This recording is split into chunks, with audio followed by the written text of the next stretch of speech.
my thoughts on Eriksholm, the Stolen Dream. Now, obviously going into this one, I liked what I saw from gameplay. I like the isometric style. I like the imagery that we're getting. I think it looks really, really solid. Going in, I was like, this is something that's intriguing to me, something with a bit of stealth blended with puzzles. Usually that's kind of my jam, and obviously in this game style, you don't see it very often. So I thought it was pretty interesting to take, and I obviously wanted to give this one a go. You know, the game has interesting characters. The world building starts out very, very strong, and it makes you want to continue the game. The gameplay mechanics are relatively straightforward. Obviously, there's the point and click aspect. However, keep in mind, if you do not use a mouse and keyboard, you're actually controlling each character as you normally would. So you hold in a direction and they move. So instead of clicking to go somewhere, you actually can move your controller in a direction where it's almost like you're controlling them, you know, kind of like you would in like It Takes Two or something like that. So with that in mind, the fact that they give you those options to play the game two different ways, and even if you really think about it, if you were to replay this game with a controller, it would feel different, and the game would probably, honestly, I think in hindsight, the point and click is a bit of a deterrent to a degree. It does take some of the things away. Like, for example, I think it would have made certain things easier, but I think it also would have made certain things harder in certain areas. So I think that's kind of what you got to keep in mind. There's going to be some issues along the way, though. Like, while I liked the you know, the world building, and I liked the characters, and I think they were interesting enough, despite her voice being kind of irritating and kind of odd. Overall, the game caught me and grabbed my attention. Beautiful imagery, cool camera angles, and the gameplay, for all intents and purposes, did work, and each mission was relatively unique. Okay, so that's what I really liked about the game. I think it's it's still a really solid game, regardless of what I'm about to say about the bad. But going into the bad, I'd say the game does wear out its welcome pretty quick. Yes, it's not a super expensive game. I believe it's $40 US, 40 euros, 40 pounds, whatever it is. I don't know. It cost me 50 bucks Canadian for this one. So it's not a super expensive game, and yes, it took me almost 11 hours to beat it, so that's not bad value for what you're getting. Obviously, if you do miss collectibles, and you miss a handful of them, you can revisit a chapter and like go through it. It doesn't tell you where it is, mind you, but you can at least try and go through it again. So there is that option. There's that replay value without forcing you to replay the whole game all over again. So you can get what you need and call it a day, or whatever the case would be, right? So there is replay value, but I don't know if you're really going to want to replay it that much. Knowing how things go, and obviously the second time around the puzzle is going to get a little bit easier, and things like that. But regardless, I think, like I said, by about a little over the halfway mark, I think by the 5-hour mark, maybe even the 6-hour mark, the game was starting to wear out its welcome a lot more. I was starting to feel like this is becoming a chore. They started reusing a lot of environments as well. And it was just kind of like, all right, let's wrap it up. And just when you thought they were about to get to the end of the game, it's like, no, there's even more. I knew there was more because I knew there were 8 chapters in the game.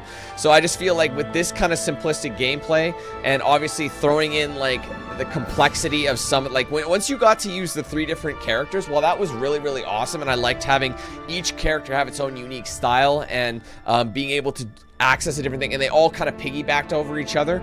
They did seem like pretty one-trick ponies. Like certain things that one character would do, you'd think it was basic enough for other people to do as well. So you literally would hit a roadblock, and you'd have to basically find this one linear way to get there. There is no like multiple ways around it. There's one way and one way only. So in a game that looks like it has multiple routes to take, there is not multiple routes. There's only one, and you have to do it in a certain order. If you don't do it in a certain order, you will run into a block. For example, at the end there, when I thought every time I'd move, I get shot instantly. Even when I was playing as what's his name? Sorry, I forget his name already. But when I played as him, and he was the one I was supposed to move right, I move left, I get shot immediately. So that tells me, well, I can't move him. He's trapped there. Why would I try moving right when that was actually the coding? It was programmed that way for it to miss and try and find him. So there were things like that that were like, man, I swear I tried that, but it's just nitpicking. It's almost nitpicking where you need to go. And like the other time I can mention is when we ran into you know, the couple at the beginning of the level of the party, when you had to like, you know, get rid of all the wine bottles. Same thing happened. I did the exact same prompt, but I just did it at a slightly different timing, and then it worked. So it gave you the misleading it was misleading to think that I'm doing something wrong, and you're gonna run into that a lot, and unfortunately it does kill the vibe a little bit. And I just think that after a while it does feel like they've recycled a couple of the areas a few times. Like I said, there were times when I did see the same one pop up. You know, I'm like, I've been here before, so you're gonna see that a couple of times. But all of that, like, really, like, I mean, while it is frustrating and the gameplay does get a little tedious, and, well, not a little, it did get quite a bit tedious, honestly. It's very simplistic gameplay, but they're throwing a lot of stuff at you with how simple the control is, but then they overcomplicate it like you're trying to switch guys at a time. So, with, you know, me trying to switch between, you know, person A, person B, person C, and I only have a small window to distract and then use this guy's ability, it's very clunky feeling. Might feel better on a controller, but from how I played it with a keyboard and mouse, it did feel a little bit out of whack, and I think they needed to dial that in a little bit. But overall, like I said, it's relatively simple and not too difficult to get into. Achievements, obviously, a lot of them are story-based and collectible-based. There was only the one that I missed that I'm going to try and load and get. It's just a matter of shooting one of the posters. I'm sure you could do that in like chapter 1 or chapter 2. I might look that one up, but yeah, I mean, that's about what I have to say about that. So to wrap this up, to summarize everything, the game has beautiful worlds. It looks graphically, it looks nice. It's got a cool art style. Characters are interesting, and obviously the design and the asymmetric style of it, the isometric, forget me, I can't remember which one we're looking at here, is really, really good, and I think that really draws you in, and it's not a super insane price tag, and you're going to get a lot of time out of it for the price.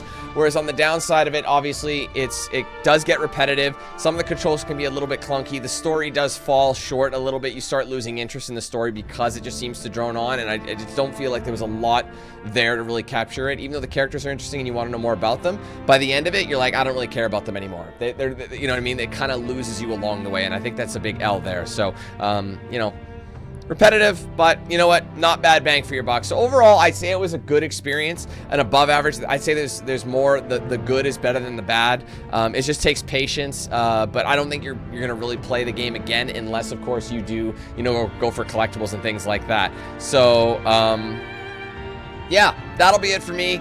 If I'm going to give this game a rating out of 10, I think I'm happy with giving it a 7 out of 10. It's one of those games that, like, you know, the price tag is reasonable. You're going to get a lot of time. It's just the gameplay is going to get repetitive, and you're going to get kind of bored with it as you go through it. So that's kind of my thought there. So guys, thank you so much for watching. I hope you enjoyed. If you did, be sure to leave a like, comment your thoughts below, and subscribe if you're new. Turn on those post notifications with the bell icon so you don't miss anything I put out. Be sure to like and follow my socials: Facebook, X, Instagram, Snapchat, Discord. Those are linked in the description. If you guys want to get yourself a shirt or a hoodie of mine, there's a link in the description for that. Also in a better feature right below the stream and video. You can check it out with that link in the description. But ultimately, like I said, just go to the website for the full range of products and customization options there. Big shout out to the sponsors: DX Racer, Bones Coffee, The Ridge Wallet, Mad Rapper Tattoo. I use those guys' products every single day. Check them out for yourselves with the links in the description. Be sure to use my promo code DANQ8000 to save at checkout with them.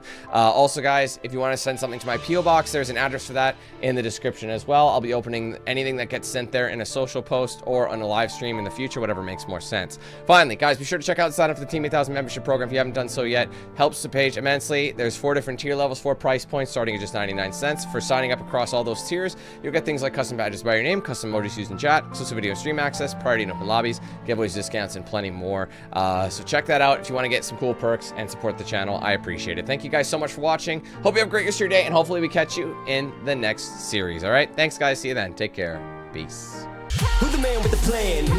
If you feel trouble wild and wild on these violent and hit you 8,000. Wait a minute, hold that style, it's dialed in. Goddamn Billy Jack, we still riding, tires flat. I hear them sirens, see shots flying, so we driving, fire back if they ain't vibing. Lie with that, got me dressed up in all black. What up? Hood up, and I see them haters try to run with us, they gon' need inhalers. Gotta breathe them hard just like the Vader. Players, grab your respirators, night invaders get lightsabered. Mask on for the shooters, move like trash to bed intruder. Got that Glock and got them woofers, just press play, I'll keep it moving. Who is not still, you damn fools? Keep it fresh like canned food. There ain't nothing we can't do, so tune into that damn kill.